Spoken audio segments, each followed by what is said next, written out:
So I think the best way to sum up being a Secret Service agent, it's prolonged periods of boredom, only broken up by moments of sheer terror.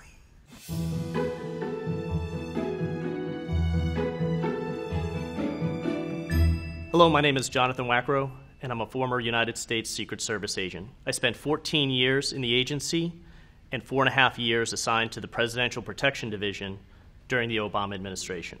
Today we will be reviewing scenes featuring the President's Secret Service detail in TV and film. This is Air Force One, directed by Wolfgang Peterson. Seeing Air Force One in person for the very first time is very majestic. Literally takes your breath away. The entire construct around the plane has a different sense of importance than your regular aircraft. They actually represent it and capture the moment very well. The reason why the plane has such distinctive markings and is so obvious is because of the mission that it serves. The Secret Service understands security concerns that go along with it, and it's built into the overarching security plan. Gentlemen, welcome to Air Force One. Please present your equipment for inspection.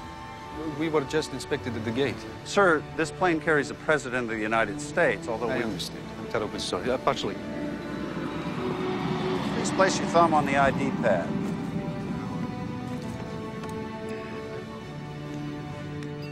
Looking at the boarding procedures, what they got right is the organized structure. There are a lot of moving parts around Air Force One just prior to departure, but it's not chaotic. It's very organized. What is off on this is actually who does it. The Secret Service does not protect the plane itself. That's a responsibility that falls upon the Air Force. The Secret Service is responsible for the overall security of the airport site. As we saw on the clip, one of the passengers put their thumb on an ID pad to gain access. This was actually cutting edge at that time. Since then, technology has evolved and has expanded the level of access control to further protect that plane. Hello there, I'm Melanie Mitchell, Deputy Press Secretary. I'll be taking you in from here. Oh, Miss Mitchell, it's so nice to finally meet you in person. The President and I were delighted we could accommodate your news crew. So in my experience, I never want to say never, but I think it's highly unlikely that you would see a foreign news crew absent of a foreign head of state on the aircraft at the same time that the President is on board. If you'd like, I think we have time for a quick tour. The press do reside in the back of the aircraft, and there is a separate cabin for Secret Service and the security detail. And the Secret Service, right here. You'll never try to go past them without an escort. You'll be very sorry. Hello. Hi. Moving forward in the aircraft, you get into staff, senior staff, and then the President's cabin. We could run the whole country from here, or even a war if we had to. What is a little anomalous here is the fact that so close to the President's arrival, White House staff would be showing foreign press around. Yes. The President's arriving. They should all take their seats. Right away. I'll get out of here and let you all get some sleep. The President is essentially going to be one of the last people on the plane, and when he gets on, that door shuts and that plane moves. Mr. President, welcome aboard, sir. I was stunned at how fast the plane took off during my first trip. I was actually still standing and we were rolling down the runway. You don't want that aircraft to become a target on the ground. So the point is, once the President is on board that aircraft, it is moving immediately. Mr. President. Mr. President. Change in plan, Danny. Let's go to Barbados. Anything you want. You're the President. My very first time aboard Air Force One, the moment that I got on board, you just knew that it was a different aircraft. The flight crew was different. You knew that this wasn't just a flight crew from Delta. These were trained professionals that were there to serve the President of the United States. And the food was fantastic. Skipping ahead in the movie, we see an agent assigned to the President's detail actually revealing himself as a rogue agent. The look of the Secret Service agent portrayed in the film is spot on. You always have your jacket on, tie on. You never know when you may confront either senior staff or the President, so you want to have a professional appearance at all times. The only change that you may actually have is a change in jacket. Sort of the rule of thumb, though, is if the President is not wearing a jacket, you're not going to wear a jacket. We want to blend into the environment as much as possible, so it's easier just to mimic what the president is doing at that moment.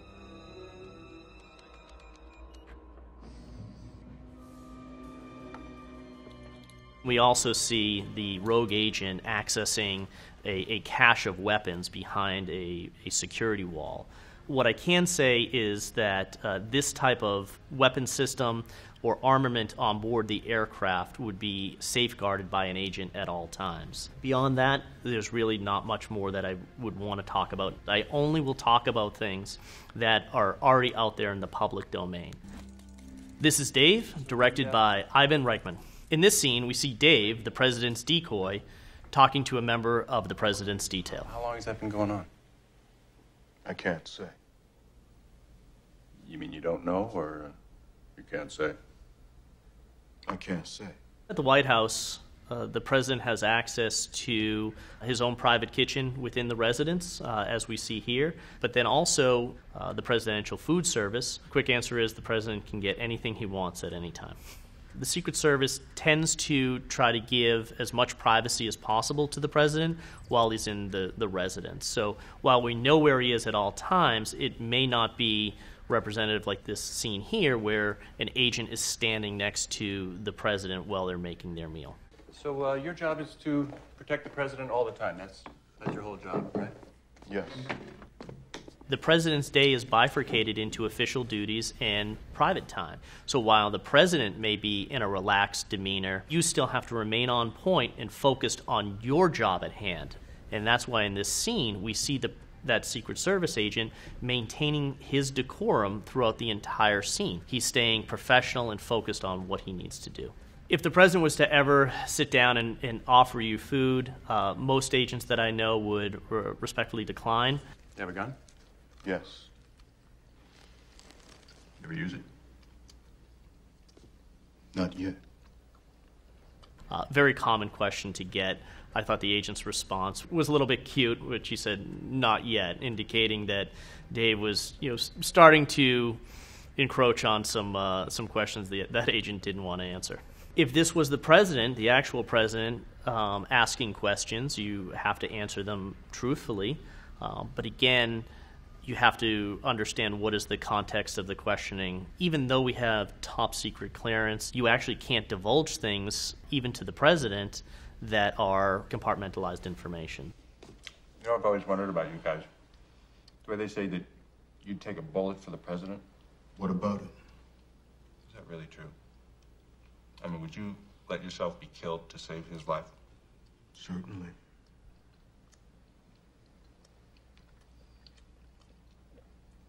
So that means now you'd get killed for me, too. They're protecting the office of the presidency. So it's something greater than the individual. And I think that's the point that the agent at the very end realized, that this isn't about protecting Dave the decoy or stopping a bullet for Dave the decoy. This is about the sanctity and protecting the office of the presidency. This film is Angel Has Fallen, directed by Rick Roman Waugh. We see the president being attacked by drones while he is fishing on a lake.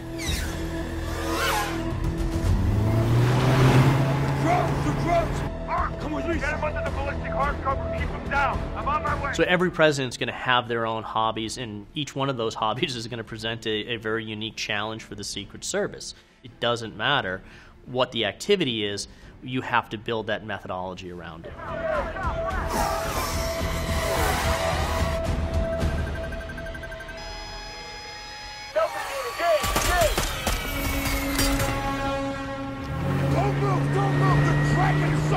We see the president with one Secret Service agent in a single boat in the middle of the lake. This is something that's really anomalous you wouldn't see. You would have the president with the security detail on one boat, but then you'd also have a chase boat with additional detail members on it, as well as military and medical personnel. Again, you're taking that environment that's established around the president and just putting it onto the water. I'm coming to you! One of the reasons why I actually like this scene is because it actually represents a bona fide threat.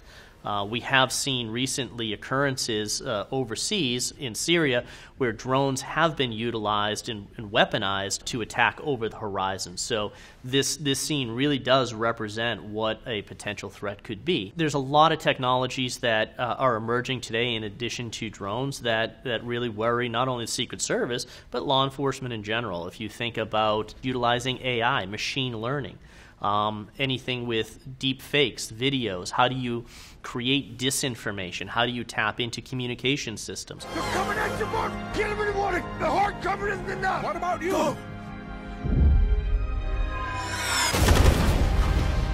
What's wrong with it is the fact that that type of attack could even occur. The Secret Service controls the environment that they operate in. What the viewer sees is the president in the lake and the Secret Service on the shoreline. That's actually not how protection works. It's a concentric ring of protection that goes out from the protectee. And why that's important for this scene is that the drones came from a launcher. And the launcher was in fairly close proximity to the site of the president. That would have been picked up by the Secret Service. And so when you think about a methodology and why it's so successful, it's because it's systematic and it constantly proves itself correct time and time again, even with emerging technologies such as this drone attack. Hey, Hannah, where's Megan? She's with Mr. Sanji. This is Along Came a Spider, directed by Lee Tamahori. In this scene, we see the president's daughter kidnapped while she's at school. Control, I'm en route to Sanji's classroom. One of the agents speaking back to the command post, which I think they called Control, the microphone's actually connected to the watch. So anytime you see a Secret Service agent speaking into their wrist or their jacket, or even sometimes you'll see them putting their finger to their ear, it's all part of the communication device, so it's wherever the microphone is most comfortable.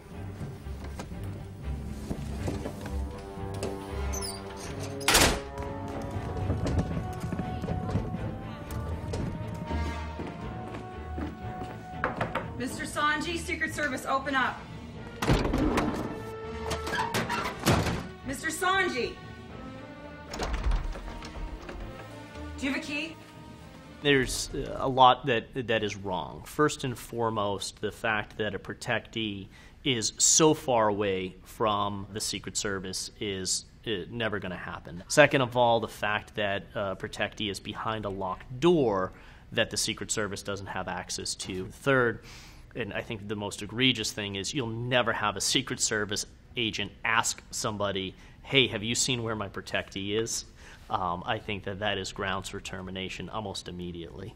There's a big difference between a security structure that's set up for the president and one that's set up for the president's children, especially younger children that may be in school. But the protective methodology doesn't change. Control shut down, stop all vehicles, lock on Sanji and Rose. So in modern times, this is a threat, but Secret Service has spent a considerable amount of time planning for these scenarios. So whether it was the Bush girls going to college, Sasha and Malia being able to go to school in Washington, D.C., you build a structure that blends into the school environment where you're still protecting that individual 360 degrees in all directions at all times. Here, we saw a complete departure from that. How do you control the anxiety of a child, of the president, so that they're not always fearful that they're going to be kidnapped or harmed? And actually, what you have to do is tell them about those threats. Have a little bit more transparency with them so that they understand and are reassured that even though there are these threats out there, you are there and the security structure is there and the process is there to mitigate that. We will have a procession, and I will walk to the cathedral with the casket. This is Jackie, directed by Pablo Larraín. Even if we could resume the arrangements, I'm sure you can understand the Secret Service still has their concerns. I'm President Johnson. President Johnson would like nothing more than to fulfill your wishes, but I have to take into account his safety. In this scene, we see former First Lady Jackie Kennedy discussing security details before the funeral of then President John F. Kennedy. He would do anything that might bring you comfort. And who is it up to, Mr. Valenti? Oftentimes it's said that Secret Service policies are born out of blood, and the tragic loss of John F. Kennedy is a clear example of that. Agents learn very early on in their training about the different failures that occurred on that day, and for that reason we see the president constantly traveling in not only a closed-top vehicle, but now that vehicle is completely and fully armored. Well, as I'm sure you know, tomorrow we're expecting close to 100 heads of state. 103.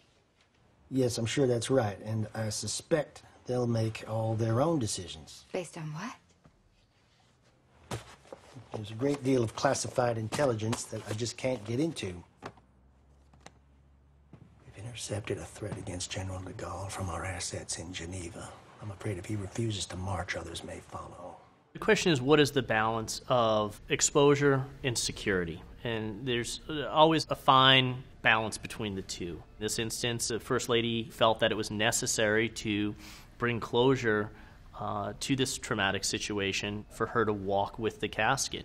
Obviously, that represents a significant security challenge.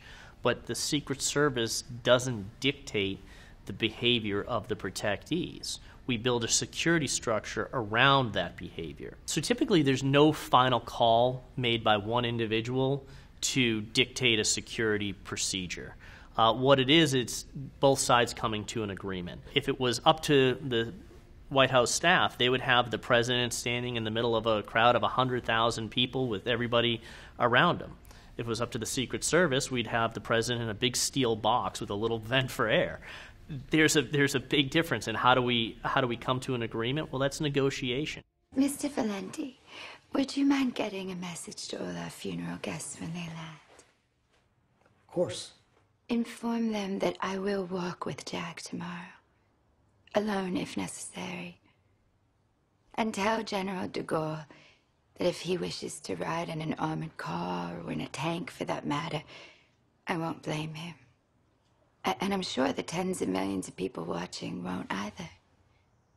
Why are you doing this, Mrs. Kennedy? Oh, I'm just doing my job. So as we know historically, the former First Lady did walk in the funeral procession publicly outside. I think in this instance, the First Lady was smart. She stuck to her own convictions. She knew what was best for not only her children, but the nation as it tried to heal. This is The American President, directed by Rob Reiner. Here we see the President of the United States requesting an impromptu stop at a flower shop. Look, there it is. Carmen's House of Flowers. Hey, Coop, we gotta stop. What? I gotta get her some flowers. Here? Now? Well, that's what men do when they break a date. That's not what men do. I know no men who do that. Hey, Coop, I'm gonna hop out at the flower shop. You gonna hop out, sir? No, he's not hopping. No hopping, sir. The President would often call his agents by their name. In this instance, calling him Coop is a good representation of that relationship. The lead agent is the head of the detail, so the entire structure builds out from that one individual. The detail leader would be traveling directly with the president. Stay in the car, I'll get the flowers. Then it's not gonna be personal. There's a very large motorcade, and the question always arises, how many vehicles are in that motorcade? It varies. It varies upon location. Actually, in Washington, D.C., you're going to see probably one of the smallest motorcades, where if the president's traveling to a campaign stop, that motorcade could expand out significantly. Just do a security sweep. We don't know who's in there. You think there's a florist in there planning an assassination on the off chance I might be stopping by? It's possible. The president says, what are the odds of somebody, launching an attack in that flower shop? I'll give him partial credit for that. However, you don't know what's on the other side of that door. So that could be somebody that hates the president, that has great animosity, that is engaged in criminal activity. You just don't know. So eliminating the unknown is something that is critical for the Secret Service. Excuse me. No, girl, at the game, I'm telling you, Kiki wasn't even there. Excuse me? Hold on. I will be right with you. Hey, I don't know if you're the one that I talked to on the phone. Virginia, Dogwood, President. Does any of this ring a... So at the time that this movie was made, which was really pre-9/11, there is a likelihood that this could have occurred. In today's environment, what you see here is what's referred to as an off-the-record movement. These types of things rarely occur, if any. I have never experienced a true off-the-record movement which was not choreographed. Again, the threat environment is such that you can't take any chances, and you have to control every environment that the president goes into. This is an episode of VEEP, directed by Tristram Shapiro. We should just go for it. I think we should just find the fuckers so the fuckers aren't fined. This is a great scene. I love it because it does represent the shock sometimes that protectees have to realize that Secret Service agents are actually human. They have some sort of emotion. I think that the Vice President's reaction here is a little bit overboard. I've seen the President make a joke and agents laugh. I've actually laughed at something the First Lady said, and then in turn they started teasing me about something. So as long as it's something that's measured, that doesn't have a material impact on the moment, then I think it's appropriate. That was totally inappropriate. Inappropriate. And that's not the first time that that's happened, by the way. He's not supposed to register emotion. He's supposed to be like a robot geisha. I have heard Secret Service agents be described in many different ways, never as a robot geisha. So that actually is a first. You may find this surprising, but I actually think that VEEP really represents the organized, I don't want to say chaos, but a structure that is a hurry-up offense constantly for any administration. A great representation of the security structure that I've discussed today can actually be seen during the upcoming inauguration. During the inaugural parade, you can actually see many layers of the concentric rings of protection. There's a lot of things that you will see, and there's a lot more things that you will not see. I challenge you to take a look and see how many you can identify.